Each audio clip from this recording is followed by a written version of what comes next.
She is my Rose of Sharon. When I was in high school, I read John Steinbeck's compelling novel, Grapes of Wrath, about the trials and tribulations of the Joad family and their daughter, whose unique name was Rose of Sharon.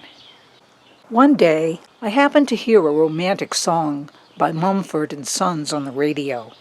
It was a peppy tune praising his lover, Rose of Sharon. Maybe it was a signal for me to make a video about it, and so I have. Many houses in my neighborhood have flowering Rose of Sharon shrubs on their properties. I've also seen them at local parks and on college campuses. It's understandable. They have gorgeous blooms, ranging from white to pink to purple, and shades in between, as well as double flowers. Male and female parts unite to create a fancy spike in the middle of each flower. As far as I know, these shrubs aren't found in the wild and are commonly grown as ornamentals. Probably there are so many of them because they're magnets for pollinators and also tolerant of heat and air pollution. They tend to spread, so they'd be a suitable choice for a living fence. We're not the only ones who appreciate these flowers. Koreans chose them as their national flower to honor their country's culture, which is fitting since they're native to Asia. Flowers and roots are used in Chinese medicine. I'll leave it up to you to do further research on their medicinal properties. In spite of its name, Rose of Sharon isn't a rose. It's a perennial member of the mallow family. You can find traces of this deciduous shrub even in winter, because many of its dried seed pods remain on the branches. These help to identify it in the colder months. The alternate leaves appear in clusters beginning in mid-May. Some varieties are slow to leaf out, while others are much quicker. Leaves often have different shapes on the same shrub. For a short time, these are edible raw or cooked before they become too tough as they age. So gather them when they're very young. Use them when they're small and almost transparent, in salads or as a lettuce substitute in sandwiches. The larger early leaves can be sautéed, but they shrink down. 1 cup of uncooked leaves equals a half cup cooked ones, so mix them with other prepared vegetables. 1 scant tablespoon of dried leaves covered with 1 cup almost boiling water makes a pale yellow tea with a mild taste.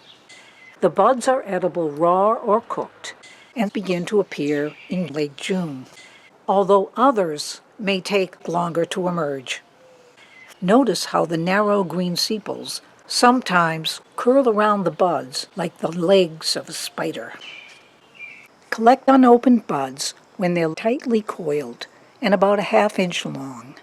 An ideal time to get them is when a small amount of the flower petals are showing or when they're just about to appear. These can be eaten raw. They taste similar to green beans, but their outer leaves are a bit scratchy. That's why I peel off any stringy and other green parts. This is tedious. You need to have sharp fingernails. The buds are oval and smooth. Pre-cook them for 5 minutes, then add them to other previously cooked warm vegetables. The flowers are also edible. They often bloom from mid-July into October. Like all mallows, they're slightly mucilaginous. They're in the same family as okra, and flowers from both Rose of Sharon and okra can be used in the same way in recipes. Here's one to try. Cover either purple or pink flowers with hot water for tea and steep for 15 minutes or more. This liquid is clear and doesn't have much taste, but if you add a squirt of lemon, it magically turns pale pink. Young children might enjoy seeing this transformation. To make some unusual appetizers, I utilize flowers as containers for various sweet or savory dips. Remove the inner parts before stuffing them and place 1 tablespoon dip in each flower.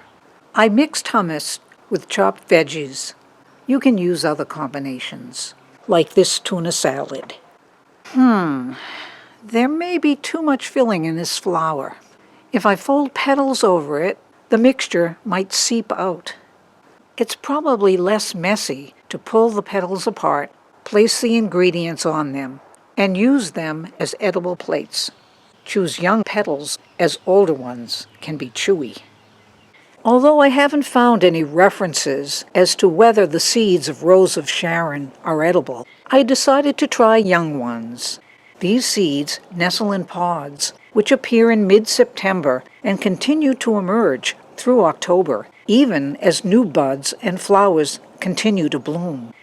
The outer covering of the hard pods is pale green and about 1 inch long. When opened, these have several chambers that contain as many as 30 small, whitish-green, unripe seeds. I sampled a small amount of these raw ones.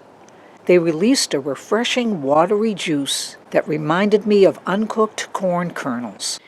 After waiting to see how they affected me, I sprinkled some into my salad.